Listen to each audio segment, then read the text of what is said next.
Greetings and welcome to the Mount Rushmore podcast. We are streaming on our YouTube channel, and this is being copied over to our Facebook page, and we're really excited to see you and have you see us. And then do us a solid and go out and listen to the audio podcast, which you can find anywhere that you get quality podcasts. Or our podcast.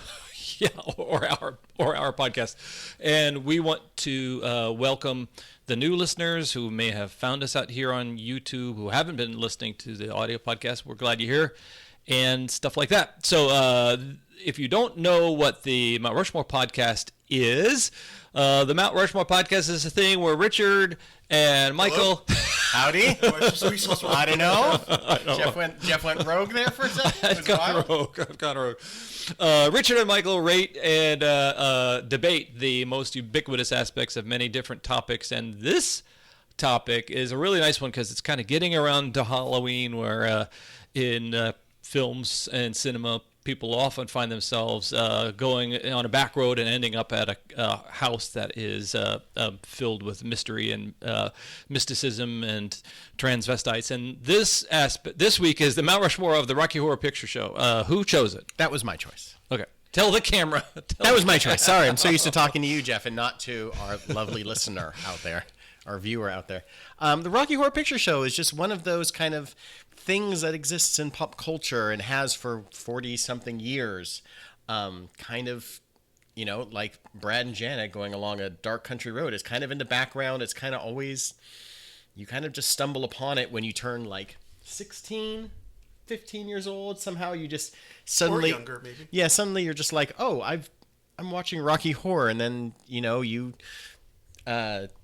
on TV right around Halloween usually. And then you have like a cool older cousin that like is going to take you to a midnight showing, and then as a thing that amazingly 40-something years later still exists. And I just think it's a very interesting kind of forward-thinking movie for when it came out. It looks backwards and kind of looks forward, and kind of celebrates kind of sci-fi, horror, B-movie, cult movie sort of things. And it is like one of the very... I don't know first, but it's a very true, earnest cult movie and cult phenomenon that I thought would be fun to kind of talk about. That's it. I think that's a great subject to talk about. That cult film that was made from a cult musical off Broadway, I think, and starring a lot of the people that were in the musical in the first place. Yeah. Well, definitely its composer, Richard O'Brien, right? Mm-hmm. And it's interesting what you said. It's a movie that was kind of ahead of its time for when it came out, but one in which its subject matter was very much about revealing your true self and letting your identity be bravely exposed to the world. And that's often like around Halloween what people end up doing with their costumes or things like that, you know. So yeah, I love this choice. It's such a fun, evocative thing to talk about because the movie does so many things that we'd end up seeing a little bit later. Think of like what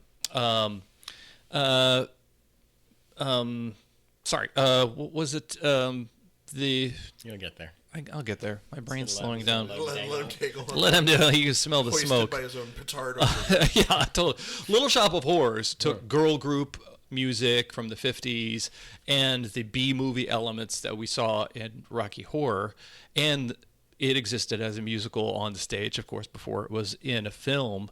And it was definitely about that kind of crossover between this dark nightmarish world and this the daytime world, and then what happens when those two things cross and dreams become fulfilled and the Faustian bargain gets made and all that kind of stuff that I felt like Rocky Horror did decades before. So that's cool. Okay, so it's Mike's choice, so Richard starts. All right, so my first choice, and you mentioned the first time you see it. My first choice is the first time I saw Rocky Horror Picture Show. I was 12, and I was visiting my sister Joanne in Bakersfield. I was spending the summer with her, and her girlfriend at the time decided it would be great to go down to Los Angeles for the day, go do a few things, and then spend the night watching a Rocky Horror Picture Show. And I can't remember if we stayed the night or if we came home right after it. I don't remember that. But what I do remember, the things I remember from it, is just that visceral experience of the first time you see people throwing things at the screen. Oh, yeah. Or the first time people are shouting these like choreographed lines. So you went to a midnight showing, is what It you're was saying? at the New Art. Okay. Which is one of the New Art here in West Hollywood, which was one of the first cinema houses to show Rocky Horror Picture Show as a midnight movie, and one of the first ones to have a cast sort of up on stage, up in front of the screen, acting out everything that's happening. Just to let you know, the going to a midnight showing is also on my list. Oh, is it? Yeah. Okay, so we're in the same ballpark with this one. So it was just, for being a 12-year-old, I'd never had an experience like that before, and it was just wild. And as somebody who would discover Mystery Science Theater 3000 within a couple of years of that, when I first saw the first episode of MST3K, it was very much like, oh, they're doing like a Rocky Horror Picture Show thing, except the same thing every week. Yeah. They've just sort of like institutionalized everything. Now, the other thing I remember about it was being in the restroom, I think right before the movie started, or maybe there's an intermission, I can't remember. And I was just coming out, washing my hands, and some dude who is dressed up as Frankenfurter comes in, and he's like 25 or something like that, or 30. He's probably actually older than that. And he actually said to me, "Aren't you a little young to be here?" And I took a beat, looked at him, and said, "Aren't you a little old to be here?" And walked out. It was the greatest mic drop moment. It was like one of the few times where those things where you look back on it and go, "God, why didn't I say this?" It was one of the few times 12-year-old me managed to pull off the perfect bon mot. Yeah, that's wonderful. Okay, we have to just pause. Let the dog in. Did you say pause? Let the dog P-A-W-S? Yeah. Fun, very fun. Come on, bud. Hey, Oreo. He heard, Rocky Horror. You guys talking about Rocky Horror? I got some stories. I got some stuff. Hey, Oreo. Well, yes, buddy. You want to come up here? Yeah, he's good. I like that he's going to suddenly appear on camera like a bad edit on Rocky Horror. Like the zapper. That's a fun introduction to it, and maybe you were a little bit kind of liberated to be your sassy self by the movie. Maybe a little bit. I don't know. And so, Michael, midnight movies. Have you been to a midnight screening? I have been to a screening. I went. I don't have the exact date. I still have a copy of the actual diploma. That. Very nice. I never signed it. I never put the date on there. Whoa. Also at the New Art. Right. I was 18 and I was in college and dating a girl in LA, and she was like, loved seeing Rocky Horror, and of course we had to go. I had to be divergenized on stage. I had to go do the time warp. I had to be a part. We had to bring in all of the accoutrement, right, the toilet paper and the rice and the umbrellas and all the different things that over when was that 96, 97? So over 20 years had built up from when they started doing these midnight showings. The midnight showings themselves started in 76, shortly after the movie came out, and started just by some guy making a wise ass comment. Louis Faris or something. Oh, wow. Read about this guy that just basically was like shit talking Janet, saying like, "Get an umbrella, bitch," or whatever he said. But right. So I kind of knew the concept of what we were going to go watch and what was going to happen, the audience participation and the cult status of it. But then, you're forced, no matter what age, to get on stage and have, people wearing undergarments and, thigh-high stockings and everything, like humping you on stage, and you're just like getting yelled at and teased and mocked, and you're just like, okay. But it's a very accepting crowd. Like, right, of course. They're, it's people that are kind of weirdos, to put it any other way, that love these midnight showings, that love going and repeating and being part of this thing that repeats and repeats and whatever. And you're there and you're just sitting in the audience and you're done. It's, close to 2 a.m. or whatever. And you're just like, okay, well, I've got to survive that thing.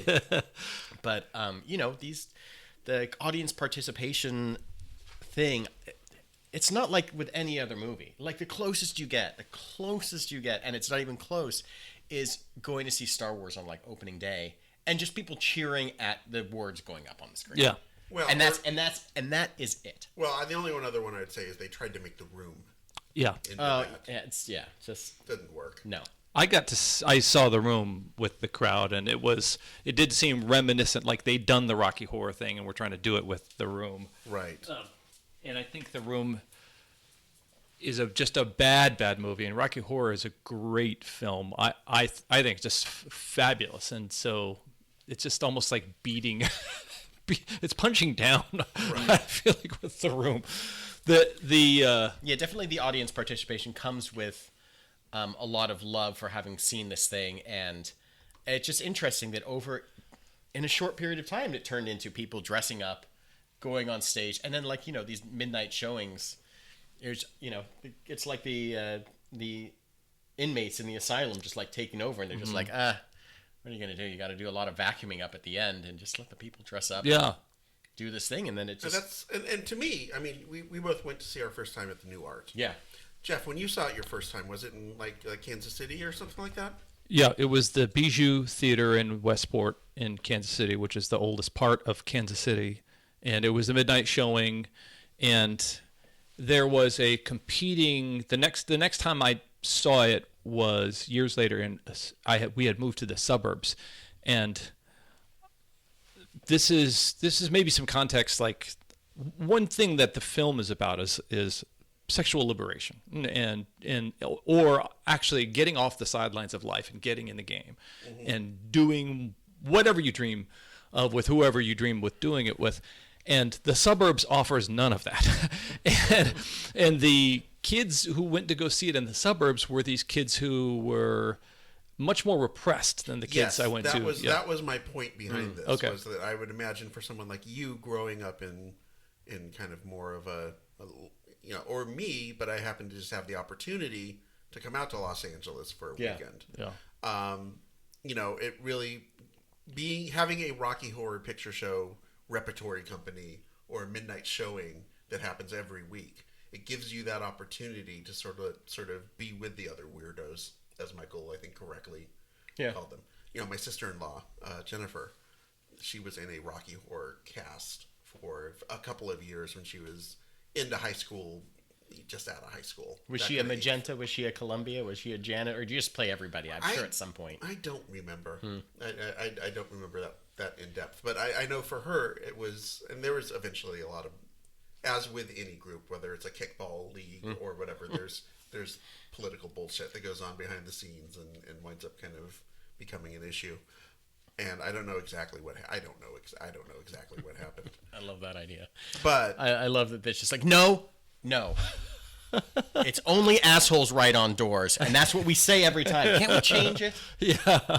Get a little stale here. But my point is, I know for her it was a big deal to have an outlet in San Jose where she could go and be with other kind of alternative weirdo kids. Yes. And I think that meant a lot to her, and it means a lot to a lot of people who have probably had a lot of their awakenings for things in their lives that they were able to kind of work through by being part of this. Yeah, for sure. I have to say, I benefited from a parenting in which they just allowed me to go do whatever with whoever, whenever. And my parents were very good about bringing in all of their friends into our household who were gay, straight, trans, whatever, some open couples, swingers. These were all like the people that my Dressing in bowling shirts. Crazy, outrageous. Swing dancing. Bolo ties, just what have you. That's a whole subcategory. Whoa, that's a subcategory there. Call social services. Get this child out of this house. So by the time... Cars driving up with a big longhorn horns on the front. Can't trust them either. By the time I had seen Rocky Horror, I think I had been in a few plays with gay and lesbian and trans people. So I remember by the time I saw it, I remember thinking, what's everybody so uptight about? And this is Kansas City, so I'm surprised I had that much exposure. But then in going into the suburbs and seeing kids who didn't have that kind of upbringing and just seeing their eyes pop open. And the second time I saw it, there was a kid who was from a Chicago cast in Kansas City, and he had all these different things that they said in that cast. And so afterwards, it was almost like the United Nations, like the present trading of rice from Chicago to Kansas City. So yeah. So okay, we've been talking about the midnight movie. So I guess, do we want to go to Michael to reveal something that'd be part of your second choice? My second choice, sure, is just the Time Warp as a song and as a dance. Yeah. And it's something easy to do, and something that is just catchy as fucking hell. There's a lot of great songs in the movie. Damn It, Janet. Touch It, Touch It, Touch It, Touch Me. Yeah. I'm not too keen on Hot Patootie, Bless My Soul. It's just a song I just don't particularly like. Yeah. I don't really care for even the Meatloaf character. Okay. Full stop. I just don't care. I was a big Bat Out of Hell and Jim Steinman fan, so Yeah. that really looped into that world, but it did seem to be a little bit out of the liberation aspect of it. There's a girl group vibe to some of those other things that isn't in that song. Yeah, I think there's like the, pulling in the 1950s biker sort of aspect, greaser sort of thing that, like this movie pulls in so many different like 1950s, early 60s sort of references to science fiction, and I'm guessing that was just another, who knows? I don't know. But the Time Warp is just like this indelible, wonderful, easy to dance along to. Yeah. They literally give you instructions. Your who was it? Your cousin that a friend of mine, Brian, who you guys have met before. Yeah, Brian, yeah, of course. I told the story off air. Was doing the Time Warp, and his knee locked up on him, and he crumpled in. Oh no! So don't do that. It's just a jump to the left, and then the step to the right. See, So he got mixed up. That's what he did. He did the step first, then the jump, and then the whole thing fell apart. yeah. Okay, when they said put your hand on your hips, what did the crowd say? Not your tits, but your hips will do, or something like that. Yeah. Yeah. I mean, but it's just a great scene in the entire thing. It's the kind of the biggest, most well known. Like when I think of Rocky Horror, I think of the Time Warp. Sure. Strange. So for my wedding too, this is a really strange coincidence with this. We had a jukebox, and I asked different guests to, what song would you like to have on the jukebox that you can dance to, just any sort of thing. Anything was open. My mom requested the Time Warp. What? Right on. So we made like little CDs for all the different tables that had like, music from our ceremony and, Jens Lekman and whatever, all these different things. Yeah. And then for my mom, she was just like, can I have the Time Warp? Yes, you can. And I was like, yeah, perfect. This is even a great song for a wedding. It's such a step up from the funky chicken. Yes. Yeah. It's got Chicken instructions. dance. Anybody can do it. You can all do the same thing. It's like not the like Cupid funky shuffle chicken, or like The chicken dance, yeah. the chicken The dance. Macarena. No, Time Warp's much It's better. the alternative version of the Macarena. Yeah. And so I don't know. I think the song's just, it's obviously the film is a musical and has a lot of fun numbers, but I think this is just the one that it's just great. Yeah. And it hits it like the prime, and something we'll talk about later, but hits on like just this prime part of the movie where everyone's kind of been introduced and it's just as big as can be. Yeah, and it is contextual in a way because they have arrived in a geographic area where people are dressed in 50s, where the music is kind of the 50s and the clothing is kind of from any time, or almost like Weimar Germany, with bowler hats and stockings and things like that. So yeah, the time is very warped, as well as that being very much part of early rock. If you had a dance like the Twist or the Locomotion or something like that, you'd sell a lot of records there. So yeah, all those songs are about fucking. Time Warp was about fucking. Time Warp.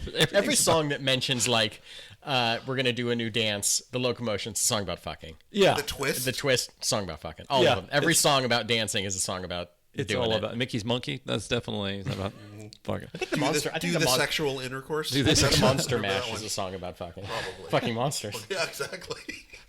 That's what it is. So this was the what's his name? Dino Stemopoulos, comedy writer, was talking about. Could you sing the Monster Mash lyrics to the theme from MASH, the TV show? I was working in my lab one night when my eyes beheld an eerie sight. Okay, Richard, what is your second Okay, my second choice is Rocky Horror Show movie night at USC circa 1995. Wow. Okay. They held it at the big Bovard Auditorium, which is the big auditorium on campus. And several things happened during that performance. One of them is that they had a costume contest before, and it was sort of vague about what you were going to be. So I decided just to go full on Frankenfurter. Had Sarah's hot, had slip from Sarah on, had makeup, had I can't remember. I did not have a wig, but I had long hair at the time, so it kind of worked. And then combat boots, because we tried to do heels, and A, Sarah's feet are way too small for me to fit into them, and B, I just can't do heels. Okay. I learned. Everyone had to go up on stage. I got up on stage, and they asked me who I was dressed up as, which was kind of dumb because you're at Rocky Horror Picture Show. And I, in my lowest voice, went, J. Edgar Hoover. Mm-hmm. Nice. I won the costume contest and won like $100 gift card to the bookstore or whatever the hell I won. And it's one of the student union. Yeah, exactly. It was one of the greatest moments. The other thing I remember from it was there was a girl that we had classes with, and we called her Puffy Paint Michelle. Oh. Because she had all of her notebooks and everything she had still had puffy paint, her name in puffy paint with little stars and hearts. Yeah. Like she was still 14. And yet she was playing like Magenta or one of the characters in the cast that was up there. And so it was just jarring to see this like kind of girl who was 19 going on 14, up there in like short shorts and heels, like doing these very sexualized things. It was very like jarring, and I didn't like it. Okay. Uncomfortable. You were followers of the podcast may know that Richard graduated high school early and started college. I did a year early. Okay. You went to USC? I did go to USC. Okay. Wow. Okay. So how old were you when? I would have been 18 or 19. Okay. But I think more mature than someone who is still putting puffy paint swirls and hearts on their notebooks.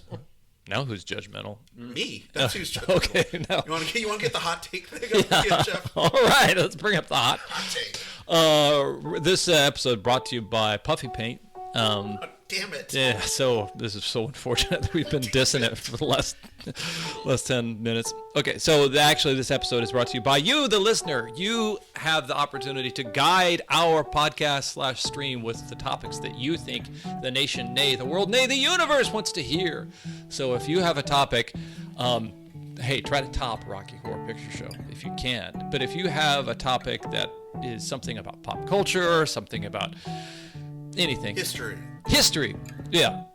Michael, say what a topic could be. Like any subject, a type of topic. Great topic would be rocks. We've run out of ideas here at the Mount Rushmore podcast.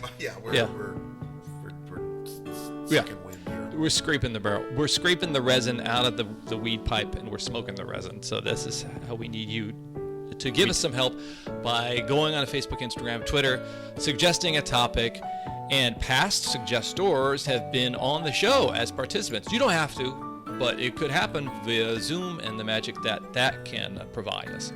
So you don't have to do all that. You can actually help us out by downloading, rating, and reviewing past episodes. And if you're watching this on YouTube, like and subscribe. So that would be super cool. Yeah.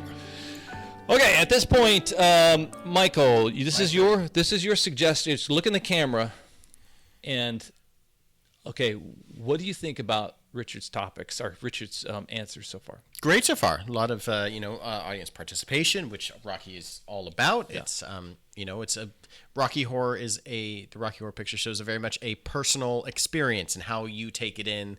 Whether you're watching it on TBS, it takes 3 in the morning. Yeah, whatever. Whenever they decides to show, it's Night Flight or something like that. I think it's a movie that speaks to a person specifically, and I think Richard's choices are great. I mean, bad. Sorry, Richard. Oh, forget I said that. Bad. Richard, look in the camera. Yeah.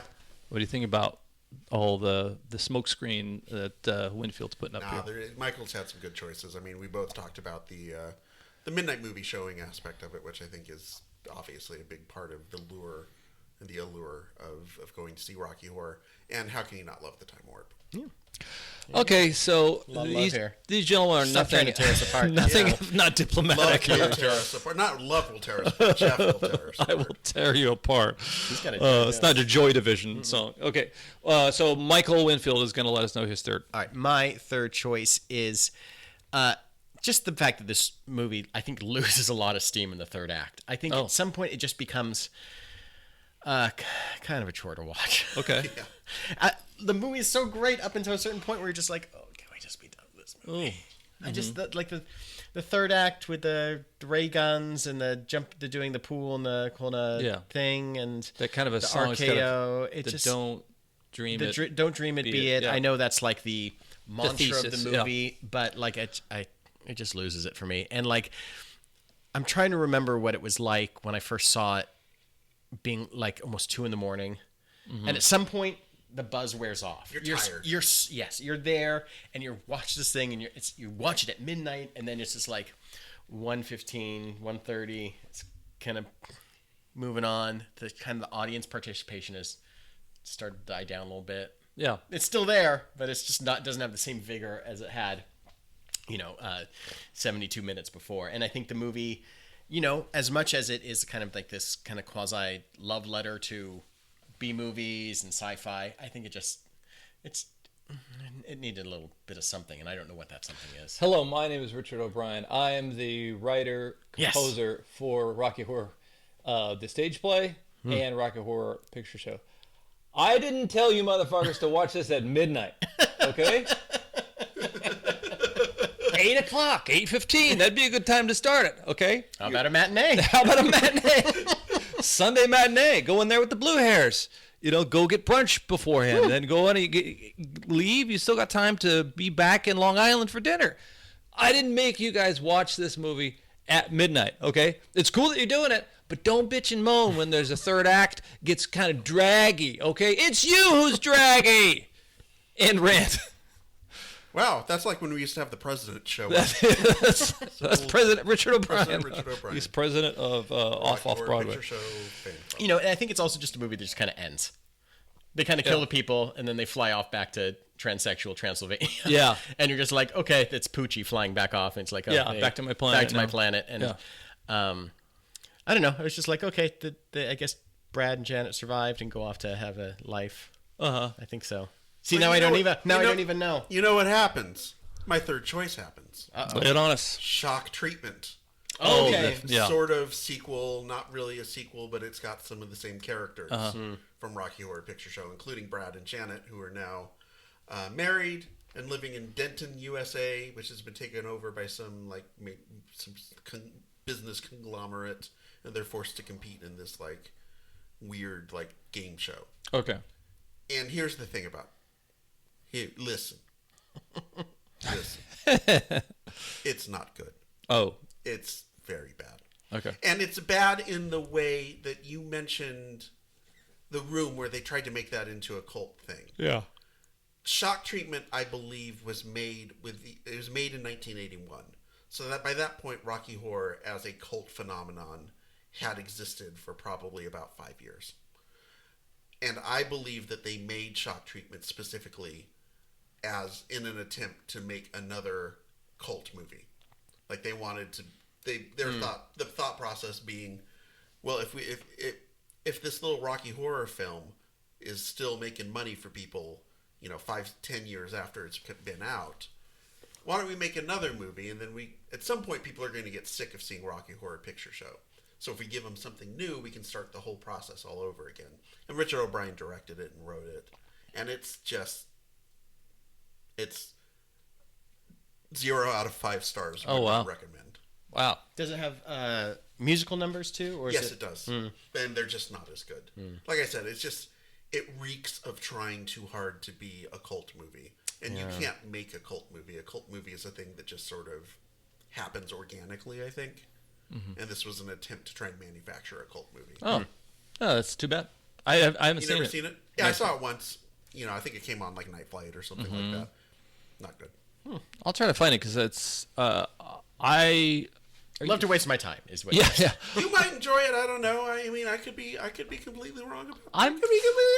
I'm fascinated with the kind of hipster auteurs, like there's a guy named Charles Ludlam who was an off Broadway New York guy, and he had his own theater called the Ridiculous Theater, and he would do different genres. He would spoof this, spoof that, and I'm just amazed at that person. Well, like Shakespeare had the Globe, that wasn't his theater, but like he had this. They have a venue, they write stories for it, and they put them up in this place, or like Bob Baker's, theater that he had for 50 plus years. I'm just fascinated with those guys who have the playground, and they invent the game, and they just do one thing after another in that space. So I wish I had those kind of resources. Okay, this is this is Michael Michael wrapping it up. Yeah. My last choice is the 1985 Commodore 64 video game, The Rocky Horror. Wait, really? I don't know. You're making that up. It must have been an Amiga game. It is not good. Wait, this is a real thing? Real game. I'm looking this up right now. Wow. Go watch like a playthrough on YouTube where the game is based on this idea that Janet is going into this house. It's like this kind of side scroll. You can kind of go up and down on this little whatever, and you try to avoid all the different characters trying to zap you, and to Frankenfurter's trying to do something. You're trying to assemble all these little pieces to the De-Medusa machine because Brad is locked up in something. So you have to go all over this dumbass mansion and get these pieces to put into the machine and to press buttons and do things. It's not great. Wow. But it also comes some close to 9 years after the movie came out. Mm-hmm. And I love, there are these games where it's just like, all right, so there's a property. Mm-hmm. We can do something with this, right? Yeah. Like, there's no reason like the Young Ones video game should exist. Yeah. But I didn't know there was a Young Ones. That one. Go look for the Young Ones video game. It looks just as awful. And like these little characters like just moving back and forth and like saying quippy things. And it's more like you can look, take, or grab. Like there's no reason for this to exist really, other than to people know what Rocky Horror is. Do you think there was a different mentality regarding video games? Like there's no reason necessarily you might have an adaptation of a film like Star Wars into a comic book, a Marvel comic. But it was pretty commonplace to do. Yeah. Oh my God, I think the dog farted. Yeah, it's really bad. Guys. No, Sorry. hey. We all have dogs. But a video game seems like a pain in the ass to make, and I just don't know what is the level of money that went into it? How much money did you think they'd make off of it? Maybe there is just like the video game engine. I don't even think they'd call it that it's built on. It's like, okay, all you need to do is kind of redesign the sprites a little bit. You go in there and you're getting their thing and you move the thing change around. the color of the characters. Yes. Now you got yeah, maybe it's not as hard. Maybe it's not difficult. But like, I think just like the balls to just try to capitalize on something so much later than when it came out. Like maybe it had reached that cult status or was within there. But like still, who are you like... Who's the target audience? Who is the one that's like, I need this for my Apple II? Wow. I got to play this game. It was Apple II. It wasn't Commodore? I think it was both. Wow. The Trash 80, the VIC 20? Or no, something. Whatever it was just like, you'd play it with an up, down, left, right, or... Yeah. It was the Apple II and the Commodore 64 and the 128, if you needed those extra 64 bits of computing power. The game I remember that my sister Joanne had that I played a lot when I would go visit her in Bakersfield was the Dallas video game, where you were like, it was like a role, it was like an RPG type game where you had to it was like one of those like a mud sort of thing where you had to go through and you'd interact with a character and then you'd have to ask them the right series of questions to get the clue that you needed. Yeah. And then you'd go ask somebody else and you had to try and solve the mystery based on all of these clues. So wow, if, an 8-bit generated Charlene Tilton, if that's what you're looking for, this game had it. Wow. Okay. Richard, you've given us your 4. Have you given us your 4? I've got one more. Okay. All right. One more to lay your last one on us. Last one is the realization that I will have to go see Rocky Horror Picture Show with my daughter at some point. Okay. That's going to happen. Okay. Well, I bet you... And probably sooner rather than later, because if you guys don't know, my daughter is 14 now. She's a goth and she's into theater. Yeah, that's Right on. That's pretty much the wheelhouse for. Yeah. You talked about target audience of who you're trying to get to buy this video game. That is your daughter at 14 is the target audience for getting someone to go see Rocky for the next decade plus of her life. Exactly. So we were actually talking about this. We had a long car ride home today, and I was just sort of brought up, hey, here's one of the topics one of the episodes that we're doing for tonight, and that was like the first thing that came up was like, how about the fact that you need to take Vivian to go see this at some point very soon? And as soon as my wife said that, I just like, yes. And now I can't wait to go take her. Oh, That's cool. exciting. Does Vivian know this movie exists? Yes. Does she know the audience participation aspect? Yes. Is she going to be, is she the type, I love these questions right now by me. Is she the type of person that wants to know the answers, or are you going to take her in like kind of fresh and let her experience I think I'm going to it? let her experience it kind of the same way I did, which was kind of like slightly blind. That's great. So it's going to be a lot of fun. I can't wait for it. That's wonderful. I think she's the right age for it. She's definitely the right temperament for it. Yeah, she's a smart kid. And it's going to be a good experience. Oh, how cool. I imagine, were you to be a 6'6", high school, freshman, people are going to ask you every day, do you play basketball? And Right. if she is in theater and she is, a little bit kind of artsy, kind of kid. Yeah. She's probably going to think, I got to see it because people are just going to be asking me. Exactly. It's going to be like this weird blind spot if she hasn't at some point. Yeah. Okay, so that's the last one. Good choice. Right? That's the last one. Taking the kid out to see it. Okay. All right. So that is. Those are all the choices. So at this point, Jeff Hopkins gets to pick what he thinks is going to be. Pick me. I think we went this whole episode without just talking about what a unique performance and performer Tim Curry. Yeah, is. I thought about that. I actually thought about doing an audible on one of mine because Tim Curry is just chewing all of the scenery. It's incredible. Yeah, I can't.